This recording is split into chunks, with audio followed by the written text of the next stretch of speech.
return of the $6 million man and the Bionic Woman. A Fusion Patrol quick review. The love affair of Steve Austin and Jamie Summers was indeed a difficult one. Childhood sweethearts who were brought back together and rekindled their flame. Their love affair seemed cursed because television is a harsh mistress for romance, and the path for Steve and Jamie was rockier than most, being split by death, amnesia, and finally just working for different television networks, in that order. It seemed that Steve and Jamie would never make things work. In 1987, almost 10 years after the last episode of either The $6 Million Man or The Bionic Woman, they're back together for one more epic adventure. Could this be the start of a happy ending for the world's first bionic couple? Well, none of this torturously tedious reunion movie is anything to go by. What's wrong with it? Well, let me count the ways. 1. Instead of casting Lee Majors, they've hired Colt Seavers from The Fall Guy to play Steve Austin. 2. Apparently the network wouldn't fund the project unless they could spin it as a possible pilot for a revival series, leading to the improbable storyline of Colonel Austin having a heretofore totally unknown dead ex-wife and estranged son that he's known about but never even met that has also gone into the Air Force to be a pilot. It also just happens that he meets his son for the first time during this story, and that days later his son suffers a horrific plane accident, and the OSI foots the bill for one more bionic operation. Now let's talk about the Bionics for a second. It is implied that despite Steve and Jamie still being alive and living normal, healthy lives, that bionic surgery was considered not useful or cost-effective enough to be continued. This groundbreaking, life-saving operation that doesn't have to give superpowers is buried away and kept completely classified, thereby preventing it from helping any of the thousands of amputees in the world. It's even apparently an open joke at the modern OSI. Pretty much everyone from the agents in the cubicles to Oscar's secretary that's never even met Steve know about his bionics.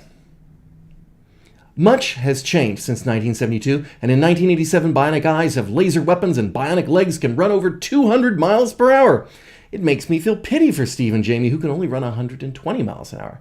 Yeah, Oscar says he clocked Jamie running a 30-second mile, and Steve's arm seems much improved too. In one scene, he can lift a car as he's done many times before, except this time he flips that car 360 degrees back on its tire. 2. The plot is glacial as we take an obligatory stop in each of the returning characters' worlds, and they're all wrong. If Wikipedia had existed in 87, I'd be convinced that the writer had read the entire Wikipedia article, but never saw either series. Steve runs a charter boat because he's become sick to death of being shot and saving the world and has crawled up into his boat and shunned the world. Although there was no conclusion to the $6 Million Man TV series, great American hero Steve Austin just doesn't seem the type to quit the way he did. Jamie's moved on too, in her 4th life career, the other 3 being international tennis pro, secret agent, and school teacher. Jamie is now a therapist and no longer working for the OSI. This is a far cry from the finale of the Bionic Woman TV series, in which, resigning from the OSI, Jamie was pursued by government agents with the intent to send her to the Village, a special community where former government agents are sent to retire. In the end, Jamie agrees that she can never fully retire, but will take fewer missions in the future. In this movie, although events at the end of the Bionic Woman series are mentioned, there's no indication that Jamie is permanently indentured to the OSI. Oscar, while still the amiable friend from the series, has returned to the manipulative ways of the early pilot movies to get his way with Steve and Jamie, except he's not very good at it. Rudy Wells is basically played for laughs. He is now the eccentric scientist stuck in his bionic lab, working on the bionics that they've decided aren't worth pursuing, and has become a stereotype absent-minded scientist, at one point drifting off on his own thoughts in mid-sentence and forgetting that a dear old friend he hasn't seen in years was talking to him. 4. The plot, such as it is about Fortress, a super-terrorist organization run by Martin Landau, an ultra-right-wing nutjob that probably has a job in the Trump administration right now.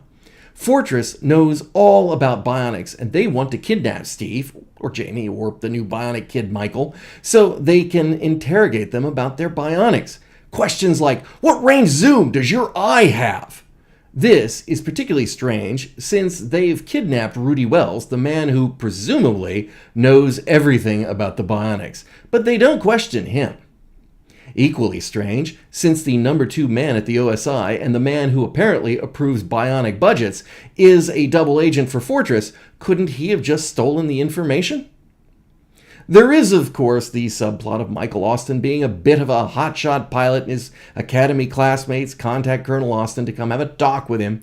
Reluctant to get involved at this point in Michael's life just to be a nagging dad, Steve finally relents, and it's a rocky start, but after a bar fight and an escape from Fortress, attempting to kidnap Michael to leverage Austin, they begin to reconcile. Also, Steve reveals his bionic powers to his son.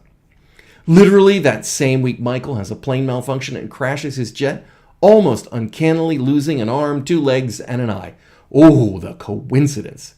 Steve starts to beg, but Oscar's a jump ahead of him. Sure, we'll make your boy bionic.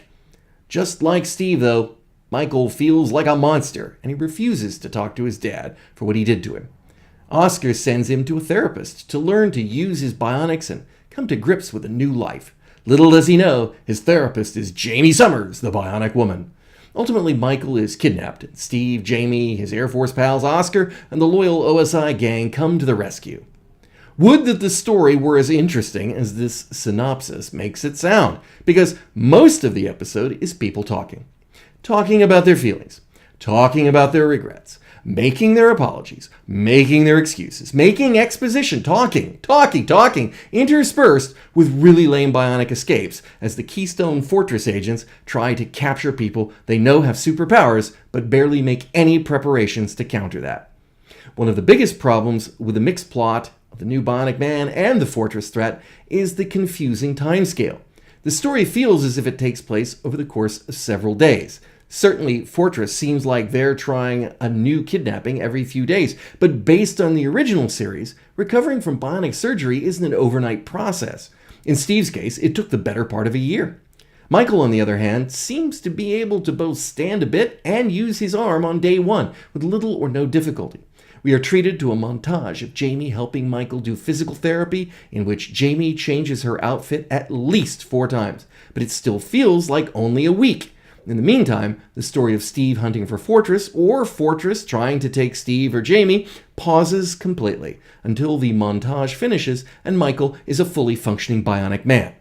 5. And if the mischaracterizations, the deadly dull plot, the obvious let's see if we can get a series out of this, or the ghastly 1980s clothes that Jamie Summers wears weren't enough to sink this terrible movie, the score from veteran composer Marvin Hamlisch is the final nail in the coffin. While the 1980s featured some great electronic scores such as Sylvester LeVay's work for Airwolf or Harold Faltermeyer's scores for Fletch or Beverly Hills Cop, Marvin Hamlisch turns in a deadly dull and mismatched score, heavy on the emotional scenes and downright trite on the action sequences, such as they are. While The Return of the $6 Million Man and The Bionic Woman may have been a ratings hit, and the story ends with what appears to be a new happily ever after beginning for Steve and Jamie, and exciting adventures to come from Michael Austin and the OSI, the movie fails on virtually every level. Only nostalgia and love for the original characters would entice anyone to watch this movie. One last thing. Does anyone else question if Jamie Summers, who nearly fell to her death in a parachuting accident, would be a fan of parachute pants?